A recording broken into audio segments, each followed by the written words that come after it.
कैसे हो बच्चों? आज हम चालू करने वाले हैं electric field due to infinite sheet.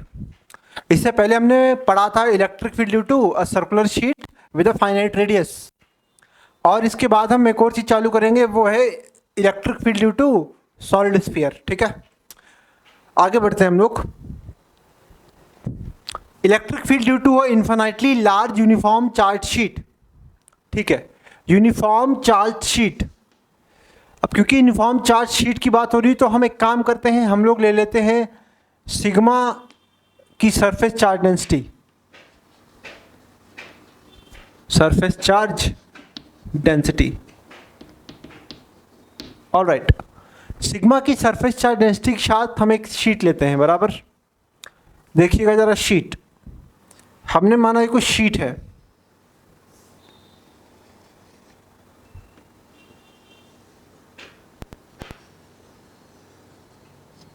जो कि इन्फिनाइट तक जा रही है चारों तरफ, बराबर बात। इतने में कोई डाउट नहीं होना चाहिए। बहुत बढ़िया, आगे आइए। तो मान लीजिए हम किसी इस एक्सिस से कुछ ए दूरी पे हमें इलेक्ट्रिक फील्ड पता करनी है शीट से, बराबर। तो हम क्या करेंगे कि एक काम करेंगे, हम लोग इसी शीट का एक हिस्सा काटेंगे, इन्फिनाइट लेंथ की एक छोटी सी पतली सी स्ट्रिप, बराबर, जो कि इससे कितना दूर होगी, x दूरी, बराबर।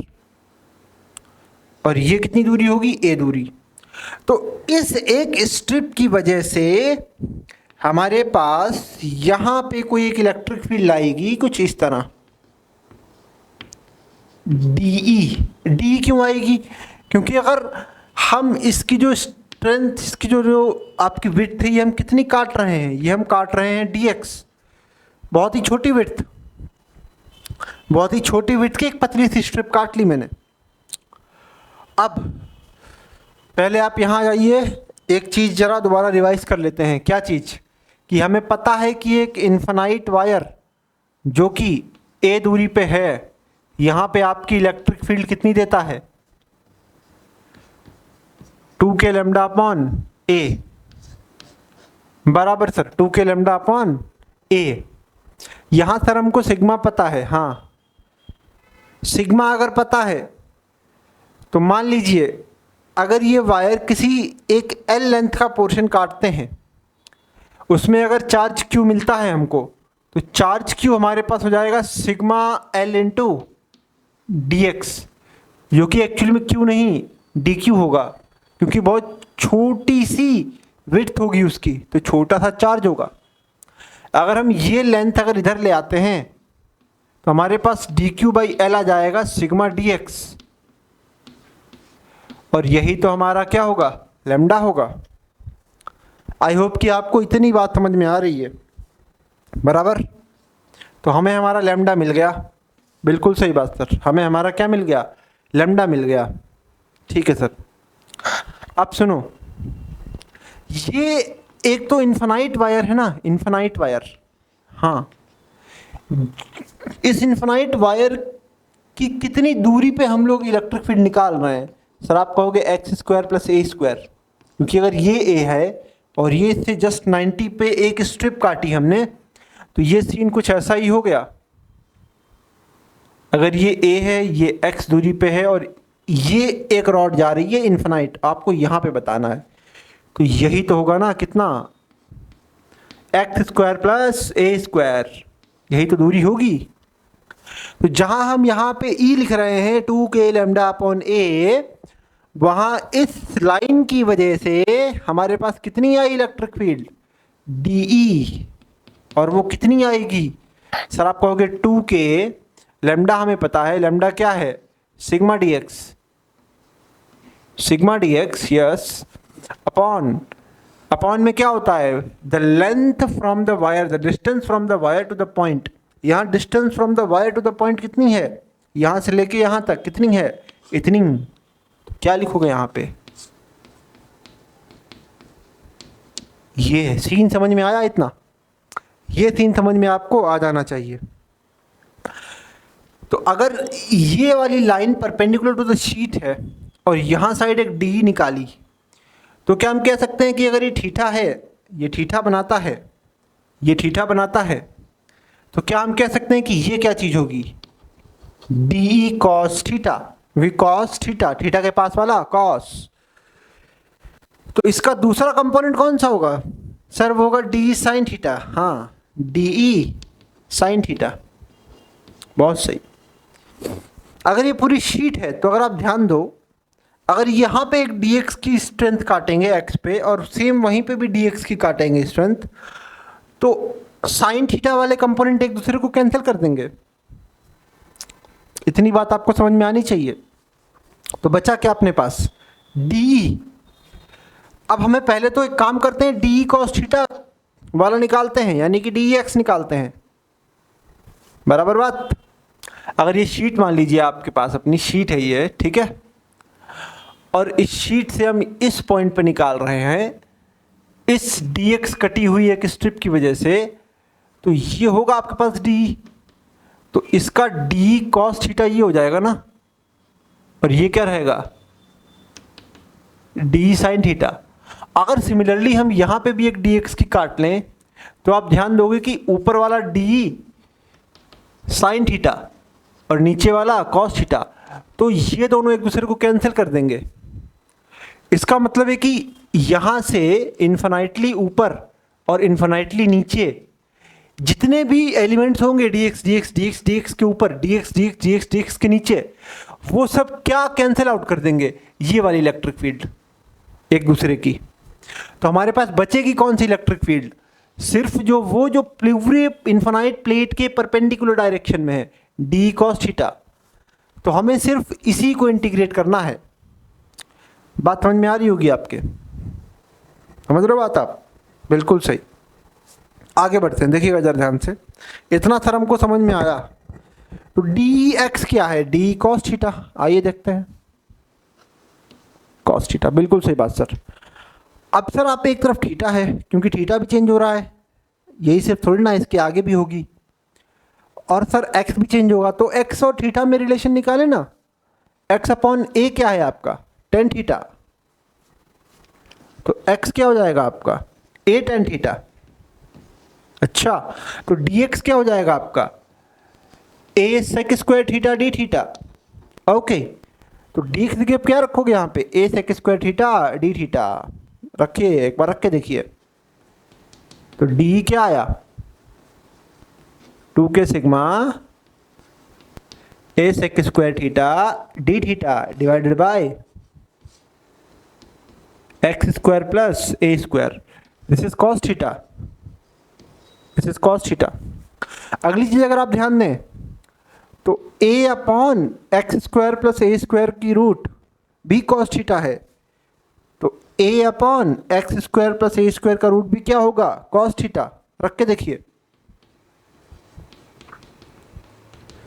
अगर आप ये रखोगे तो आप ध्यान दोगे, 2k sigma sec square theta cos square theta D theta, ये आएगा। एक बार मैं इसको थोड़ा सा बगल में लिख देता हूं।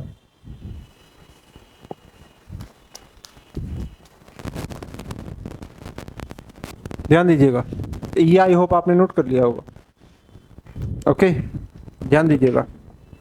हमारे पास जो डी एक्स आई है वो कितनी आ गई?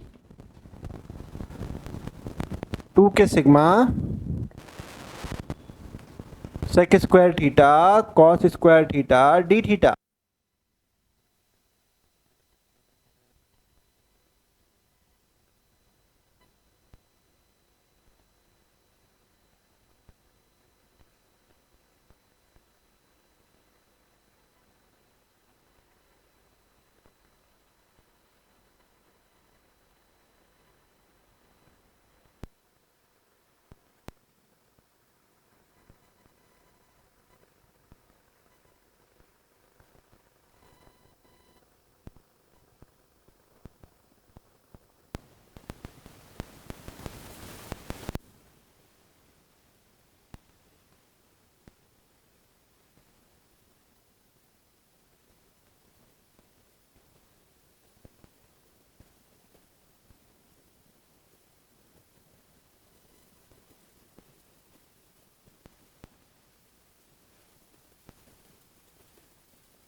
नहीं कर रहे थे क्या? ये बंद कब से हुआ? अभी किए हैं क्या?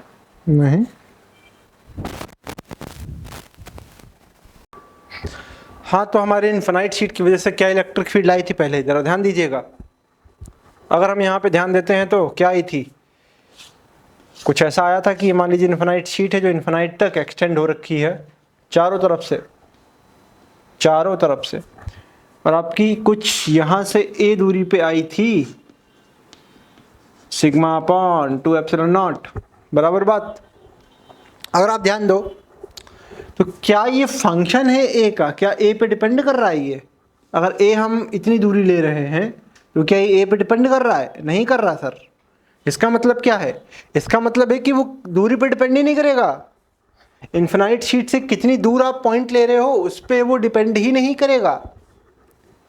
मतलब सर अगर हम यहाँ लेते हैं तो भी उतना ही आएगा। हाँ कितना, sigma upon 2 epsilon not. Okay, यहाँ लेते हैं तो भी sir sigma upon 2 epsilon not. बस सिग्मा पर डिपेंड करेगा कि areal charge density, surface charge density कितनी है।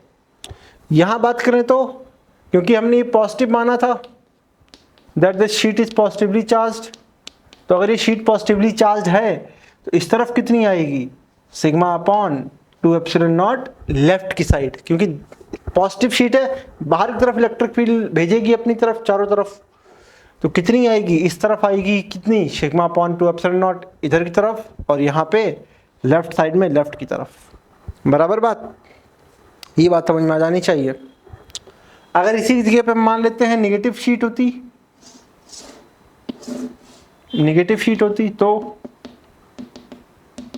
तो मतलब कि अगर नेगेटिव शीट होती तो अपनी तरफ खींचती चारों तरफ से, यानी कि अपनी तरफ इलेक्ट्रिक फील्ड होती तो कितनी होती, सिग्मा अपॉन 2 एप्सिलॉन नॉट।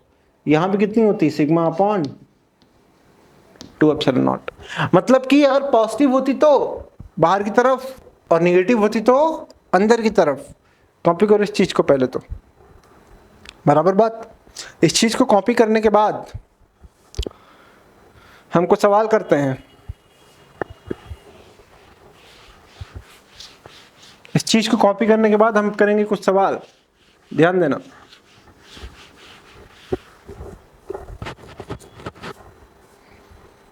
सवाल है जैसे कि मान लो आपके पास ये एक पॉजिटिवली चार्ज शीट है, बराबर।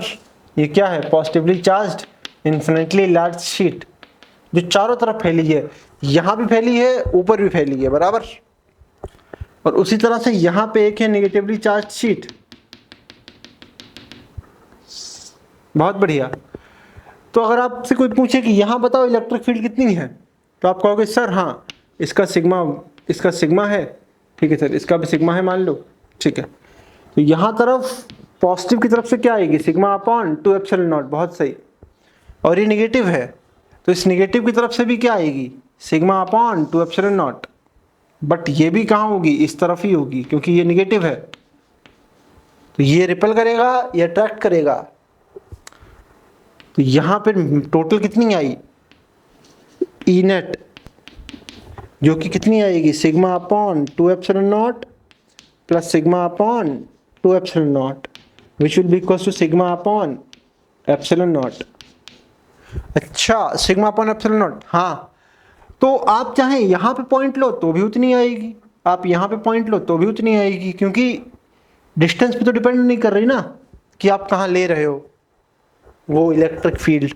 डिस्टेंस पे तो डिपेंड कर नहीं रही कि आप बीच में ले रहे हो, कि पॉजिटिव के ज़्यादा पास ले रहे हो कि निगेटिव के ज़्यादा पास ले रहे हो, क्योंकि वो डिस्टेंस इंडिपेंडेंट है। Sigma upon epsilon not normally कोई दिक्कत नहीं होनी चाहिए, बराबर बात। और ऐसे ही अगर आप देखोगे बाहर की तरफ, आपसे कोई पूछे यहाँ बताओ कितनी है, यहाँ आप पाओगे कि सर पॉजिटिव की वजह से कितनी है, sigma upon 2 epsilon not. Negative की वजह से कितनी होगी, सर इधर ही तरफ होगी, कितनी, सिग्मा अपॉन 2 एप्सिलॉन नॉट। तो यहाँ पे ई क्या हो जाएगा, 0। समझे बात को।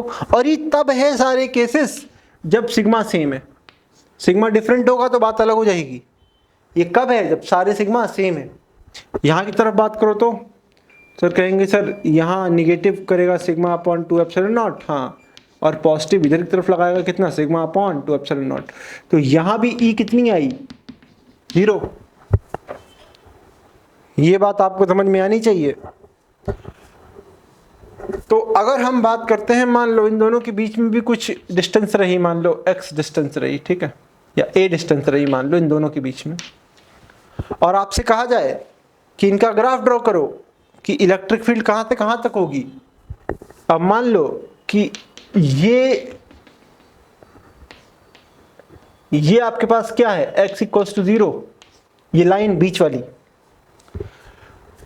तो हमारा ग्राफ जो आएगा वो आएगा कि अगर ये x है, ये x इक्वल्स टू 0 है, यानी कि ये ओरिजिन है, तो a/2 a/2 a/2 इधर, a/2 इधर।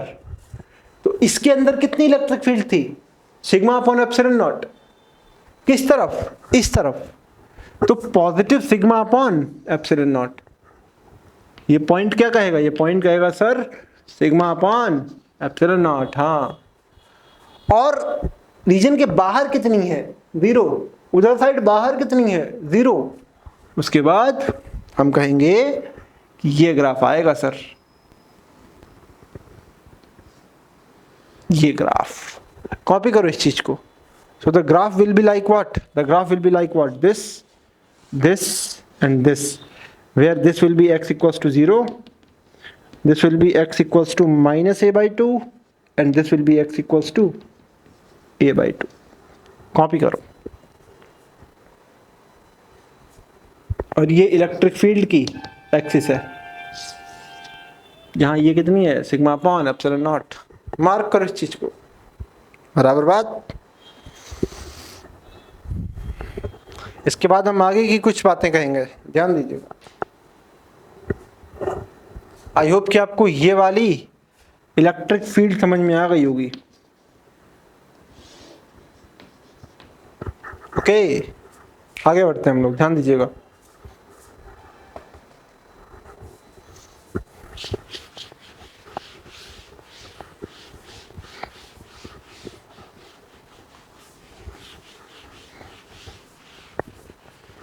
ऑलराइट, इसके बाद हम बात करेंगे किस चीज की, इसके बाद हम बात करेंगे electric field due to solid sphere, solid insulating sphere.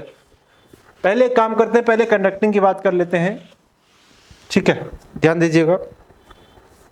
कुछ चीजें आप लिख लीजिए, जैसे कि पहला पॉइंट क्या है कि outside a conductor, a spherical conductor or a spherical charged body, okay, it is act like a point charge, it is acting like a point charge, it acts like a point charge, okay, it acts like a point charge। मतलब क्या है sir, देखिए जरा ध्यान से। अगर हम एक सॉलिड स्फीयर ले लेते हैं, बराबर सॉलिड ले लेते हैं, मान लीजिए सॉलिड स्फीयर कंडक्टिंग, ठीक है, सॉलिड कंडक्टिंग ले लिया मान लीजिए हमने, तो क्या होगा, अगर आप इस पे बीच में कोई चार्ज प्लस क्यू छोड़ेंगे तो वो कहाँ भागेगा, वो भागेगा कंडक्टर की सरफेसेस पे। याद रखना कि कंडक्टर में चार्ज हमेशा कहाँ एग्जिस्ट करता है, सरफेस पे, बराबर। तो इस सारा का सारा पॉइंट जो भी आपने चार्ज छोड़ा है कंडक्टर के अंदर, वो कहाँ आ जाएगा सर, वो सरफेस पे आ जाएगा, बिल्कुल बराबर। तो इस सारा का सारा चार्ज कहाँ चला जाएगा, सरफेस पे स्प्रेड हो जाएगा। आपसे कहा गया सर इस पूरे चार्ज की वजह से हमें यहाँ पे इलेक्ट्रिक फील्ड बताइए, जो कि सेंटर से कितनी दूरी पे है, लेट अस सपोज वो सेंटर से कुछ x दूरी पे है, या फिर कुछ r दूरी पे मान लेते हैं, बराबर, कुछ r दूरी पे है। तो हमने भी क्या लिखा है, outside a spherical shell, spherical charge shell, okay.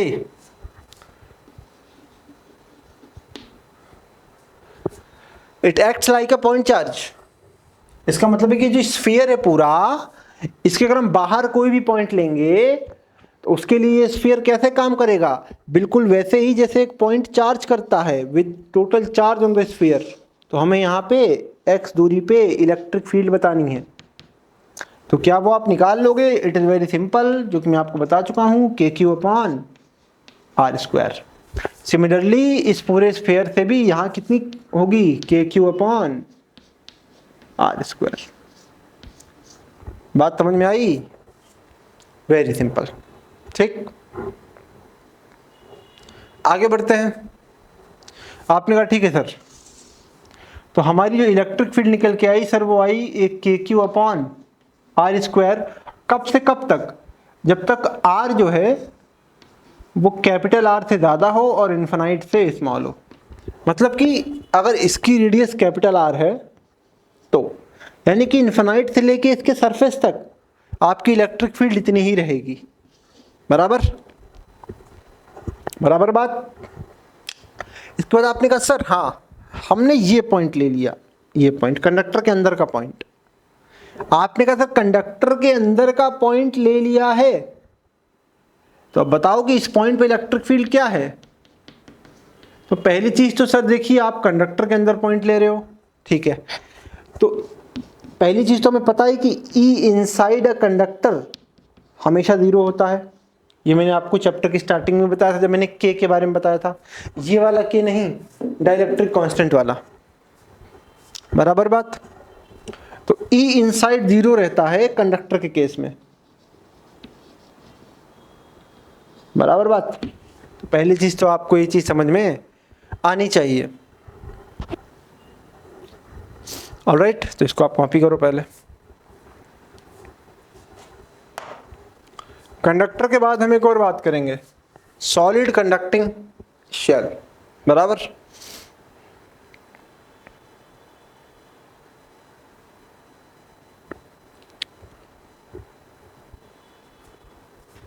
Okay, इसको आप बॉडी लिख ले तो ज़्यादा ठीक रहेगा। और स्फेरिकल चार्ज बॉडी, अब उसमें हम अलग अलग पार्ट करेंगे, जैसे कि अभी हमने सॉलिड कंडक्टिंग की बात की। इसके बाद हम बात करेंगे और भी चीज़ों की। आइए चलिए देखते हैं। ओके, ये तो हमने कहा सर सॉलिड कंडक्टिंग की बात है, सॉलिड कंडक्टिंग, ठीक है।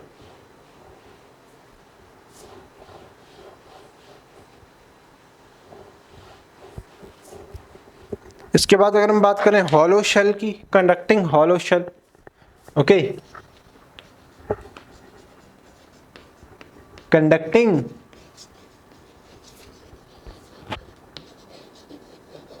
हॉलो शेल, ठीक है। तो हम मान लेते हैं कि एक चार्ज कंडक्टिंग हॉलो शेल है, बिल्कुल सही बात, विद रेडियस r, बिल्कुल सही। इस पे हमने प्लस Q चार्ज से चार्ज कर दिया क्योंकि ये शेल है। अब क्योंकि ये शेल है तो इसकी भी बात वही बात है, देखिएगा इधर ध्यान से, सारे चार्ज ऊपर आ जाएगा। अगर हम किसी r दूरी पे इलेक्ट्रिक फील्ड निकालते हैं तो वो भी कितनी आएगी सर? KQ/r²। नॉर्मल सी बात है, क्योंकि आउटसाइड है तो वो हमेशा एक पॉइंट चार्ज की तरह काम करेगा, ठीक है। तो ये कब से कब तक रहेगी? जब तक हमारे पास r जो है वो कैपिटल R से बड़ा और इन्फिनाइट से छोटा नहीं हो जाता। बराबर बात, ठीक है सर।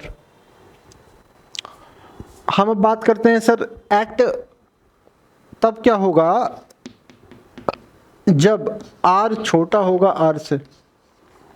यानी कि अब हॉलो शेल में भी हम अंदर की बात कर रहे हैं, अंदर पॉइंट की बात करना है, ठीक है। अंदर आपसे पूछा गया सर E क्या होगी, बराबर, आपको बात समझ में आई होगी। तो अंदर E क्या होगी? अच्छा, क्या इसके लिए क्या यहाँ पे कोई चार्ज है? नहीं है।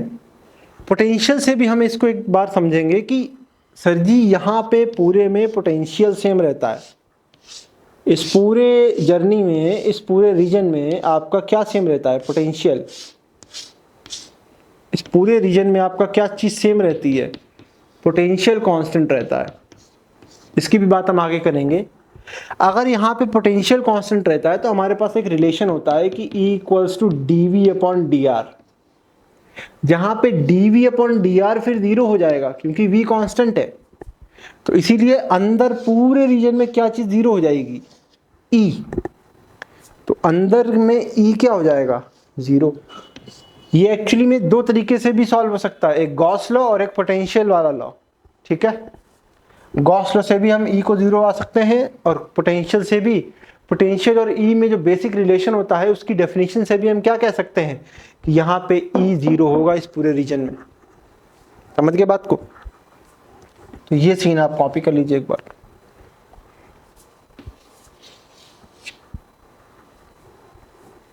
आगे बढ़ते हैं हम लोग,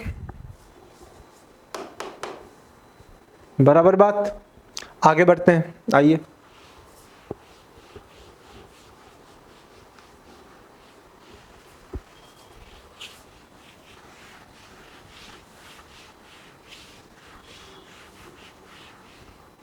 ठीक है, आई होप कि आपको चीज़ें समझ में आ गई होंगी। और ऐसे ही हम अगर बात करते हैं किसकी, अच्छा सर आपने वहाँ तक बताया, ज़रा थोड़ा सा उसका ग्राफ भी बता दीजिए, ध्यान दीजिएगा। ये दोनों के लिए ही है, कंडक्टिंग हॉलो स्फीयर हो या कंडक्टिंग सॉलिड स्फीयर हो, दोनों के लिए ही जो हमारी ई होती है क्या होती है सर, वो होती है सर यहाँ तक ना, ऐसे करके देखिए, यहाँ पे सर जब हम आर की बात कर रहे होते हैं, आर पे सर यहाँ पे जो इसकी इलेक्ट्रिक फील्ड आती है वो सर कुछ ऐसी आती है। ऐसी कैसे, यानी कि जो ई होती है कितनी होती है, K Q upon R square. ठीक है, यहाँ पे आर एक्स पे होता है। और इसके बाद सर क्या होता है कि एकदम 0। 0 क्यों 0 बच्चा, इसलिए क्योंकि ई इनसाइड क्या होती है, 0।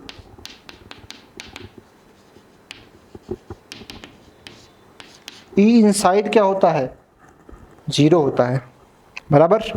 इसलिए ये वाला ग्राफ बनता है अपने पास।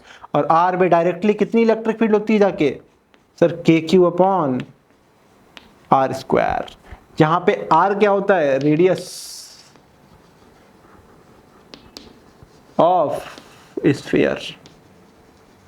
आपको आई होप कि आपको ये चीज समझ में आ गई होगी कि आर क्या होता है, रेडियस ऑफ स्फीयर।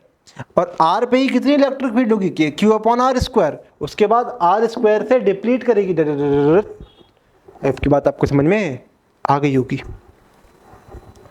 इसके बाद की बात करते हैं, आ जाइए, इसके बाद की बात करते हैं। तो ये एक्चुअल में क्या है, ये एक्चुअल में for hollow conducting and solid conducting दोनों के लिए है, hollow and solid conducting, solid conducting. और एक्चुअल में ये हॉलो इंसुलेटिंग के लिए भी है, क्योंकि अगर आप हॉलो ही ले रहे हो और अगर आप इंसुलेटिंग ले रहे हो तो चार्ज आप डिस्ट्रीब्यूट तो सरफेस पे ही करोगे, बराबर ना। आप चार्ज डिस्ट्रीब्यूशन तो सरफेस पे ही करोगे, इंसुलेटिंग हॉलो, बराबर। तो अगर आप चार्ज डिस्ट्रीब्यूशन आप सरफेस पे ही करोगे तो फिर क्या ही फर्क पड़ता है, तो भी यहाँ पे ई क्या आएगा, K Q upon R square. E inside क्या होगा, 0, बराबर बात। तो ये एक्चुअल में किस किस के लिए है, ये तीनों के लिए है। कौन कौन सा, hollow solid, sorry hollow conducting, hollow insulating and solid conducting, बराबर बात। अगली चीज जो आती है वो है सॉलिड इंसुलेटिंग। उसमें चीजें बदल जाती हैं, क्योंकि अगर वो सॉलिड इंसुलेटिंग हो गया तो फिर वो यूनिफॉर्मली डिस्ट्रीब्यूटेड वॉल्यूमेट्रिक चार्ज हो गया, फिर वो सरफेस चार्ज नहीं रहा, वो वॉल्यूमेट्रिक चार्ज हो गया। ठीक है, आई होप कि आपको ये बातें समझ में आ रही होंगी।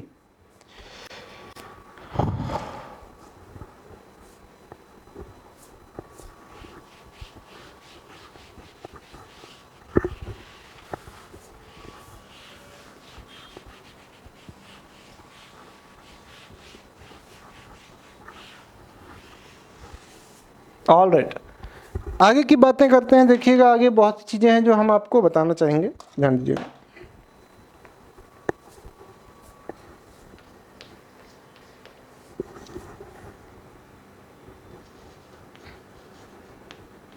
सॉलिड इंसुलेटिंग स्फीयर या स्फेरिकल बॉडी बराबर सॉलिड इंसुलेटिंग स्फीयर क्या चीज होती है, ध्यान समझिएगा। सॉलिड इंसुलेटिंग स्फीयर, मान लीजिए आपने एक सॉलिड बॉडी ली और उसके अंदर आप जहां चार्ज छोड़ेंगे, क्योंकि इंसुलेटिंग है तो आप जहां अपने हाथ से चार्ज छोड़ेंगे इस बॉडी में, चार्ज वहीं पे बना रहेगा, सरफेस पे नहीं आएगा, because it is not conducting body बराबर।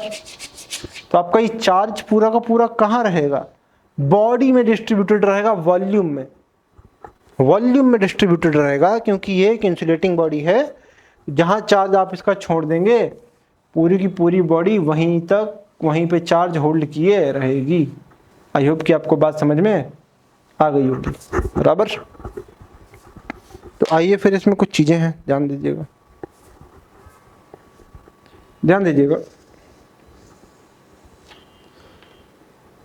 अगर ये बॉडी फुल्ली चार्ज्ड है, पूरा वॉल्यूम ही इसका चार्ज्ड है बराबर,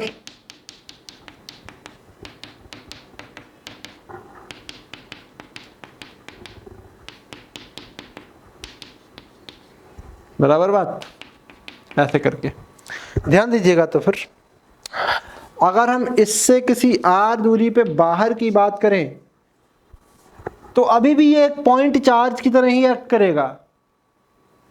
तो यहां पे अगर पॉइंट चार्ज की तरह ही एक्ट करेगा तो सर यहां तो सिर्फ वही बात है कि KQ/r² हो गया। आपने कहा बिल्कुल सही बात है। तो अगर सर यहाँ पे KQ/r² हो गया तो ये कब हुआ, जब r से बड़ा है और इन्फिनाइट से छोटा है बराबर बात।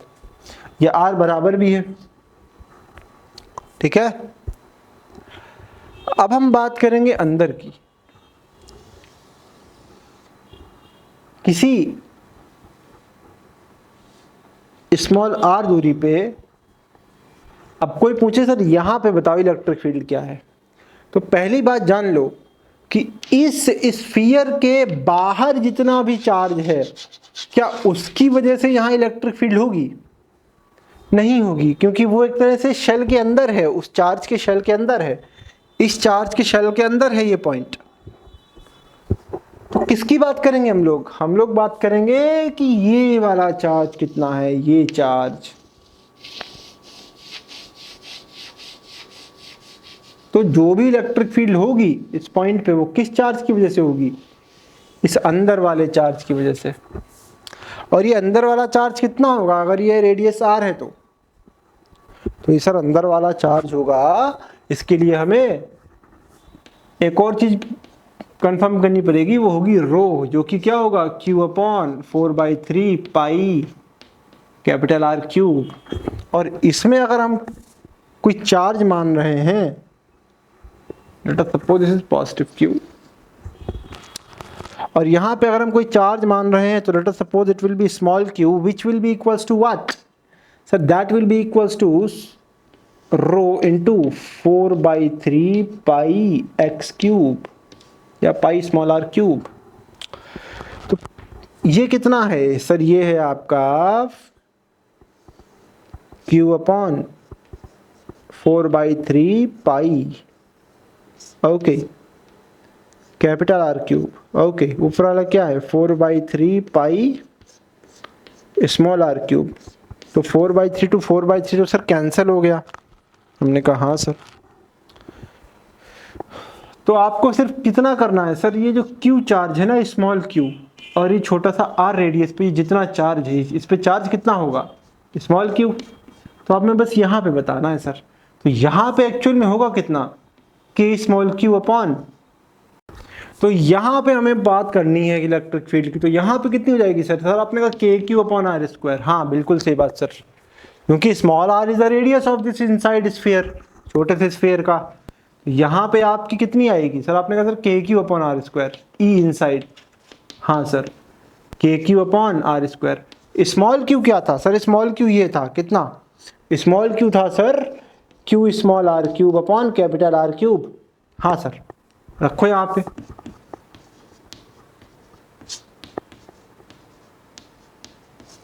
तो ये काटा इसने, कितना बचा हमारे पास बचा सर कि सर जो आपकी ई इनसाइड आई है वो कितनी आई है, K Q small R upon R cube. और अगर आप ध्यान दें तो K Q upon small R cube will be a constant. इसका मतलब है कि ई जो इनसाइड है वो कितनी आई है, वो प्रोपोर्शनल किसके आई है, आर के। यानी कि अगर हम बात करते हैं यहाँ पे ई जो थी वो हमारी ये थी, और ई कितनी होगी सर, ई होगी यहाँ पे स्मॉल क्यू कर लेते हैं कि K Q R upon R cube, जब हमारा आर छोटा होगा आर से। बात समझ में आई? मतलब कि ये डायरेक्टली प्रोपोर्शनल टू आर आ रहा है, और जब हम आर को 0 रख देंगे तो हमारी ई भी कितनी हो जाएगी, 0। मतलब कि इसके सेंटर पे, कहाँ पे, इसके सेंटर पे, यहाँ पे आपकी ई कितनी होगी, 0। यहाँ पे आपकी ई कितनी होगी, बाहर की तरफ कितनी होगी sir, K capital Q R upon R cube, और जस्ट बाहर के क्यू अपॉन आर स्क्वायर, जैसा हमारा चलता है। इतनी बात आपको क्लियर होनी चाहिए। ये 2 कंक्लूजन निकले हमारे पास। इन 2 कंक्लूजन से हमें समझ में आया, क्या समझ में आया, ध्यान देना, क्या समझ में आया, हमें समझ में आया सर कि 0 से r रेडियस तक हमारी इलेक्ट्रिक फील्ड सर ऐसे चलेगी स्ट्रेट लाइन में, और कितनी होगी ये E sir, K Q R upon R cube. हाँ, और इस पॉइंट पे जब ये सरफेस पे आ जाएगी तो हमारा आर की वैल्यू की जगह कैपिटल आर रखोगे तो भी हमारे पास यही आएगा, K Q upon R square. और उसके बाद फिर ये एज अ पॉइंट चार्ज काम करेगी और ये डिप्लीट होती रहेगी। आई होप कि आपको बात समझ में आई होगी। और ये ई कितनी आई है, बराबर बात, मार्क करो इस चीज को। आज के लिए हम लोग इस सेशन में इतना ही रखते हैं, आगे बढ़ेंगे, नेक्स्ट चीजें सीखेंगे, फ्लक्स सीखेंगे और बहुत सारी चीजें सीखेंगे। ओके, तब तक के लिए बाय बाय, ध्यान रखिएगा अपना।